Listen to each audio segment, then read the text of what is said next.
नमस्कार दोस्तों, स्वागत है आपका BHU वर्ल्ड में। मैं हूं आपका दोस्त संदीप कुमार।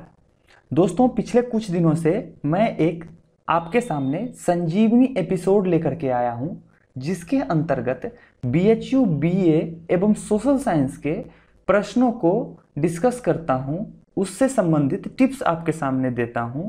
तो दोस्तों, यह उसी संजीवनी एपिसोड की अगली कड़ी है। आप हमारे वीडियो को देखें और इससे महत्वपूर्ण जानकारी हासिल करें। यदि आप हमारे टेस्ट सीरीज को ज्वाइन करना चाहते हैं तो आप हमारे BHU वर्ल्ड की वेबसाइट को विजिट करें। चलिए आज का पहला प्रश्न देखते हैं। आज का पहला प्रश्न दोस्तों है कि वैलाडीला किस चीज के लिए प्रसिद्ध है।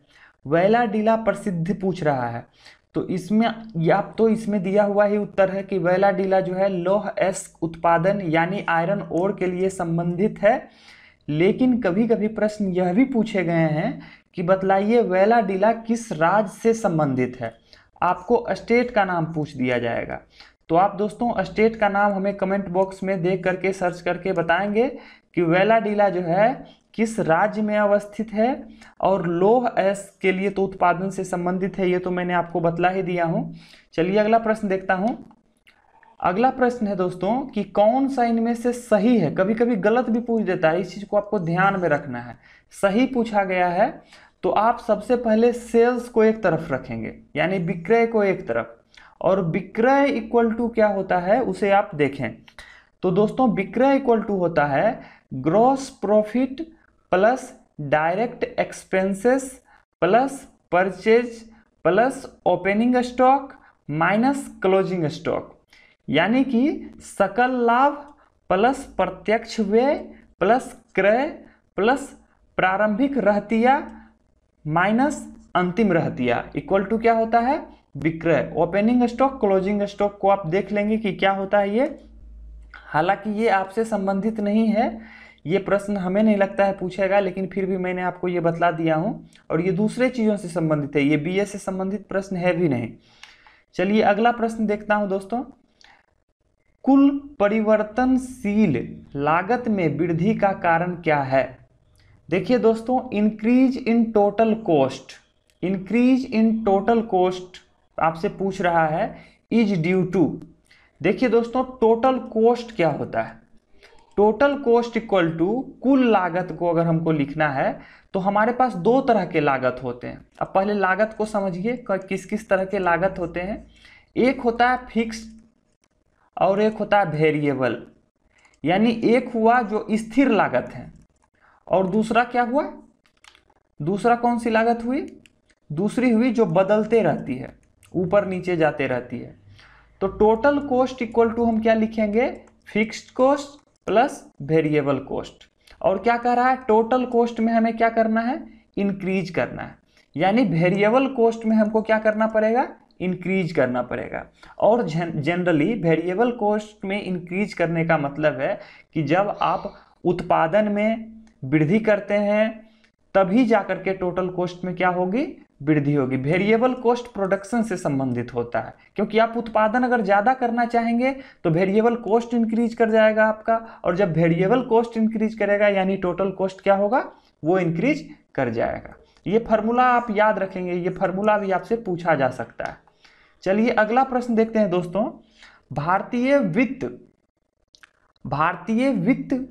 भारतीय औद्योगिक वित्त निगम यानी industrial finance corporation of India, इसका शॉर्ट फॉर्म भी कभी कभी लिख देगा आपसे कि IFCI का जो है स्थापना कब हुआ, तो 1948 में 1 जुलाई को हुआ है। आप डेट भी याद रख लेंगे, कभी कभी डेट भी पूछा गया है कि कब स्थापना हुआ है, तो 1 जुलाई 1948। अब देखिए इसका स्थापना का जो मूल उद्देश्य था कि औद्योगिक क्षेत्र में, जो औद्योगिक क्षेत्र हैं, इन क्षेत्र में जो हमारे बड़े उद्योग हैं एवं मध्यम उद्योग हैं, इस उद्योग का जो हमारा दीर्घकालिक, जो हम लंबे समय में हमारा क्या उसके अंतर्गत सोच है, नजरिया है, दृष्टिकोण है, किस तरह से हमें इसका विकास करना है, इसके बारे में कौन कार्य करता था, तो वो भारतीय औद्योगिक वित्त निगम यानी इसका कार्य यही था कि बड़े एवं मध्यम क्षेत्र के जो भी उद्योग हैं उन सारे उद्योग का हमारे दीर्घकाल के लिए हम क्या उसकी योजना बना रहे हैं, उस क्षेत्र में क्या कार्य कर रहे हैं, उसके लिए जो है भारतीय औद्योगिक वित्त निगम जो है वो कार्य करती थी। चलिए अगला प्रश्न देखते हैं। राजनीति विज्ञान के जनक, father of political science, Aristotle को क्या कहा जाता है? Father of political science. अरस्तु इसे हिंदी में कहते हैं, एरिस्टोटल इसे इंग्लिश में कहते हैं। दोस्तों अरस्तु को पॉलिटिकल साइंस के अलावा और कौन कौन से विषय में इसे फादर की उपाधि, जनक की उपाधि दी गई है, आप हमें कमेंट बॉक्स में बतलाएं। इसके अलावा आप प्लेटो के बारे में बतलाएं कि प्लेटो कौन था, और अरस्तु और प्लेटो में कोई संबंध था या नहीं था, इसके बारे में भी आप हमें कमेंट बॉक्स में बतलाएंगे। ये दोनों ऑप्शन को आप छोड़ देंगे, आगे हम इन दोनों ऑप्शन पे चर्चा करेंगे। चलिए अगला प्रश्न देखिए। निम्नलिखित में से कौन एक गणतंत्र देश है?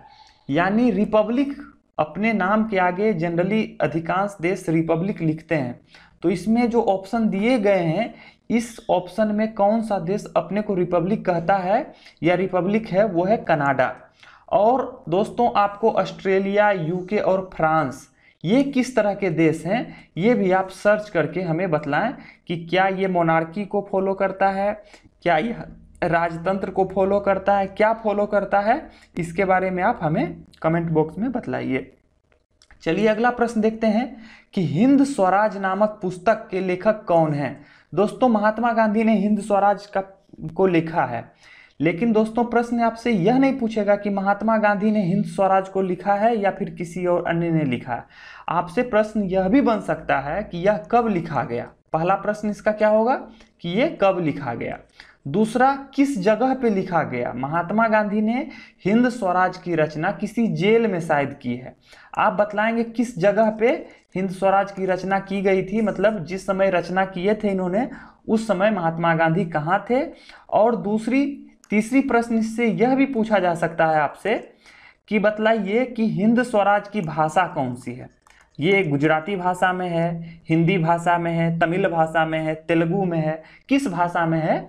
आप हिंद स्वराज की भाषा के बारे में भी हमें कमेंट करके बतलाएंगे। आप कब इसकी रचना हुई, किस जगह पे हुई और किस भाषा में हुई, आप हमें कमेंट करके बतलाएं। चलिए अगला प्रश्न देखिए कि संयुक्त राष्ट्र का मुख्यालय, यूनाइटेड नेशन का मुख्यालय कहाँ है? दोस्तों यूनाइटेड नेशन का मुख्यालय न्यूयॉर्क में है, लेकिन इसके अलावा भी कई ऐसे हैं। भारत में एक इंटरनेशनल ऑर्गेनाइजेशन की स्थापना हुई है हेडक्वार्टर के रूप में। बतलाइए दोस्तों भारत में जो एक हेडक्वार्टर बना है अंतर्राष्ट्रीय क्षेत्र से संबंधित है वो क्या है? मैं हिंट दे रहा हूँ, उसका हेडक्वार्टर गुरुग्राम में है। उसका हेडक्वार्टर कहाँ पे है दोस्तों? तो भारत में एक गुरुग्राम में हेडक्वार्टर है। आप बतलाइएगा कि ये किस चीज से संबंधित है, पहला प्रश्न। दूसरा प्रश्न, वर्तमान समय में कई तरह की बीमारियां आप देख रहे हैं, तो इस चीज को ध्यान में रख करके WHO का हेडक्वार्टर कहाँ है, इसका भी हेडक्वार्टर आप बतलाएंगे कि WHO का कुल हेडक्वार्टर कहाँ है और कुल कितने देश WHO से संबंधित हैं, देशों की संख्या, ये भी आप हमें बतलाएंगे। ये दो प्रश्न महत्वपूर्ण हैं इस चीज से। चलिए अगला प्रश्न देखिए दोस्तों। देखिए प्रश्न कभी कभी आज भी बच्चों ने हमें फोन करके बतलाया कि सर गलत है, लेकिन उसने नहीं पढ़ना छोड़ दिया। इसमें कभी कभी क्या करता है कि करेक्टली या फिर नॉट करेक्टली लिख देता है। उस चीज को आपको ध्यान रखना है, क्योंकि अगर आप छोटी सी गलतियां करते हैं जिसके कारण आपको 4 नंबर का नुकसान होता है, 3 नंबर का तो नुकसान होता ही है, 1 नंबर माइनस भी हो जाता है। तो दोस्तों बाल गंगाधर तिलक जो हैं उन्होंने गीता रहस्य की रचना की, और कहाँ रचना की इसके बारे में भी आपको लिखना है, किस जेल में इन्होंने लिखी। जवाहरलाल नेहरू के द्वारा डिस्कवरी ऑफ इंडिया भी जेल में ही रह करके रचना की गई है। ये किस जेल में रह करके रचना किए थे? कौटिल्य जो है, कौटिल्य की कौन सी पुस्तक है? अर्थशास्त्र। कौटिल्य की पुस्तक का क्या नाम है? अर्थशास्त्र। और अर्थशास्त्र किस विषय से संबंधित है दोस्तों, ये आपको कमेंट करके लिखना है कि अर्थशास्त्र किस सब्जेक्ट से संबंधित है। क्या ये अर्थशास्त्र से संबंधित है, क्या यह राजनीति विज्ञान से संबंधित है, क्या यह समाजशास्त्र से संबंधित है। तो इस तरह आपको कमेंट करके हमें लिखना है और इसे नोटबुक में भी पहले लिखना है। देखिए अगला इसी में क्या है कि न्यू ह्यूमैनिटिज्म। दोस्तों न्यू ह्यूमैनिटिज्म जो है महात्मा गांधी के द्वारा लिखा गया नहीं है। न्यू ह्यूमैनिटिज्म जो है इरविंग वेविट के द्वारा लिखा गया है। ये अमेरिका से संबंधित हैं, इरविंग वेविट, और उन्होंने कौन सी पुस्तक लिखी है, न्यू ह्यूमैनिटिज्म। चलिए अगला प्रश्न देखते हैं, जर्मनी में नाजी दल के संस्थापक कौन था। दोस्तों हिटलर ने जर्मनी में नाजी दल के स्थापना की थी। मुसोलिनी किस देश से संबंधित है ये भी आप देख लेंगे, और बिस्मार्क का संबंध किस देश से है ये भी आप देख लेंगे। ये दोनों किस देश से संबंधित हैं आप इन्हें नोट करके लिखें। चलिए अगला प्रश्न देखते हैं। अगला प्रश्न है कि निम्नलिखित में से कौन नरमपंथी नहीं था। नरमपंथी नहीं था, आप इस चीज को देख लीजिए, नहीं के बारे में पूछा है। तो नरमपंथी को याद रखने के लिए आपको क्या ध्यान रखना पड़ेगा कि सबसे पहले गर्मपंथी को देख लेते हैं कि कौन कौन जनरली गर्मपंथी थे। तो लाल, बाल और पाल। लाल, बाल, पाल यानी लाला लाजपत राय, बाल गंगाधर तिलक और बिपिन चंद्र पाल, ये तीनों लोग दोस्तों गर्मपंथी थे। तो जनरली इन तीनों को छोड़ करके प्रश्न आपसे नहीं पूछेगा अभी। तो नरमपंथी कौन कौन हो गए, तो WC बनर्जी, फिरोज शाह मेहता और दादा भाई नौरोजी। दादा भाई नौरोजी दोस्तों इनको वयोवृद्ध भी कहते हैं। आप इसके बारे में आप याद रखेंगे कि किसे वयोवृद्ध नाम से बुलाया जाता है, यानी ज्यादा वृद्ध व्यक्ति के रूप में, तो वो हैं दादा भाई नौरोजी। तो बिपिन चंद्र पाल कौन हो गए, ये गर्मपंथी हो गए। अगर नरमपंथी नहीं पूछ रहा है इसका मतलब गर्मपंथी आपसे पूछ रहा है। तो इस तरह के प्रश्नों को आप ध्यान में रखेंगे। चलिए अगला प्रश्न देखते हैं, धन विधेयक का सत्यापन कौन करता है। दोस्तों धन विधेयक को सबसे पहले लोकसभा में लाया जाता है। कहाँ लाया जाता है, लोकसभा में। और लोकसभा में जो लोकसभा के स्पीकर होते हैं, लोकसभा के अध्यक्ष होते हैं, वो धन विधेयक को क्या करते हैं, सत्यापित करते हैं। यानी सत्यापित का मतलब हुआ कि उसे सर्टिफाई करते हैं कि यह धन विधेयक है या नहीं है, इस चीज के बारे में बतलाना होता है उनको। चलिए अगला प्रश्न देखते हैं, संपत्ति के न्यास यानी ट्रस्टीशिप ऑफ वेल्थ जो है का सिद्धांत किसने दिया है। तो ये सिद्धांत दोस्तों मोहनदास करमचंद गांधी यानी महात्मा गांधी के द्वारा दिया गया है। कार्ल मार्क्स ने किस चीज का सिद्धांत दिया है, ये सिद्धांत आप हमें कमेंट बॉक्स में बतलाएंगे कि कार्ल मार्क्स का सिद्धांत किस चीज से संबंधित है। चलिए दोस्तों आगे देखते हैं। अगला प्रश्न है दोस्तों कि इसमें कौन सा सही है, जो दिए गए विकल्प हैं इस विकल्प में कौन से विकल्प सही हैं। दोस्तों बी नंबर विकल्प को देखिए, GNP पूछ रहा है। आप हमें बतलाएंगे GNP का फुल फॉर्म क्या होता है, इसका फुल फॉर्म क्या होता है।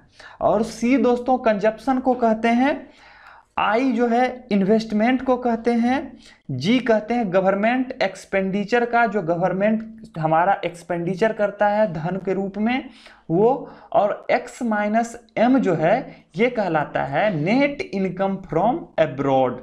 सपोज कीजिए कुछ ऐसे व्यक्ति होंगे जो अमेरिका के होंगे और भारत में काम कर रहे होंगे, लेकिन कुछ ऐसे भी व्यक्ति हैं, हालांकि ज़्यादा ही संख्या है उसकी, जो हमारे देश के तो हैं लेकिन अमेरिका में काम कर रहे हैं, वहाँ से अर्निंग कर रहे हैं। तो जो अमेरिका जा करके अर्निंग कर रहे हैं उसमें जो अमेरिका के व्यक्ति भारत में अर्निंग कर रहे हैं उसको घटा करके जो आता है उसे हम एक्स माइनस एम कहते हैं। उसी को इंग्लिश में क्या कहते हैं, हिंदी में क्या कहते हैं, विदेशों से प्राप्त शुद्ध आय, और इंग्लिश में क्या कहते हैं, नेट इनकम फ्रॉम अब्रॉड। तो बी नंबर जो विकल्प है दोस्तों यह विकल्प सही है। आप इस विकल्प को नोट करेंगे, आप इसे याद कर लेंगे, और यह प्रश्न बार बार रिपीट हो रहा है। चलिए अंतिमा प्रश्न देखते हैं कि वायुमंडल में कार्बन डाइऑक्साइड की मात्रा कितनी है। दोस्तों कार्बन डाइऑक्साइड की मात्रा आपसे पूछ रहा है। सबसे पहले एक वायुमंडल की संरचना आप अपने नोटबुक में बनाएंगे और उसमें दर्शाएंगे कि कौन सा कितना % है। तो दोस्तों ये प्रश्न आपसे हमेशा पूछा गया है, चाहे वो नाइट्रोजन के बारे में आपसे पूछ दे, चाहे वो ऑक्सीजन के बारे में पूछ दे, चाहे वो कार्बन डाइऑक्साइड के बारे में पूछ दे, चाहे वो आर्गन के बारे में पूछ दे। तो दोस्तों घबराना नहीं है, 0.03% भी कहीं मिलता है, 0.04% भी कहीं कहीं देखने को मिलता है कार्बन डाइऑक्साइड के रूप में। ऑक्सीजन के बारे में दोस्तों पूछे कि सर ऑक्सीजन कितना मिलता है, तो ऑक्सीजन को O2 जो है यह है 20.95%। और नाइट्रोजन के बारे में अगर आपसे पूछे तो 78.09%। और आपसे आर्गन के बारे में पूछे कि आर्गन कितना % है, तो दोस्तों आर्गन जो है 0.93%। आप इन तीनों चीज़ों को याद रखेंगे। नाइट्रोजन जो है, नाइट्रोजन कितना % है, 78.9%। आर्गन कितना है, 0.93%। ऑक्सीजन कितना है, 20.95%, यानी 21% अप्रोक्स में। और जो है कार्बन डाइऑक्साइड कितना है, 0.03% या 0.04%। ये बदलते रहता है धीरे धीरे, चूंकि एटमॉस्फेयर को जो मानव है इतना दूषित कर रहा है कि इसकी संख्या दिन प्रतिदिन थोड़ा बहुत बढ़ रहा है। इसलिए पुरानी किताब जो NCERT है उसमें 0.03% देखने को मिलता है, लेकिन नए जितने तरह के बुक आ रहे हैं उसमें 0.04% भी देखने को मिलता है। तो दोस्तों अगर आपको व्यक्तिगत रूप से हमें मैसेज भेजना है तो आप हमें फेसबुक पे हेलो संदीप KR नाम से सर्च करके आप हमें मैसेज भेज सकते हैं। आपको किसी तरह की कोई सुझाव देना है तो आप हमें सुझाव दे सकते हैं। इसके अलावा दोस्तों अगर कोई प्रश्न में समस्या है तो आप प्रश्न भी हमें फेसबुक पे ही हेलो संदीप KR सर्च करके भेज सकते हैं। तो चलिए दोस्तों बहुत बहुत धन्यवाद। Thank you.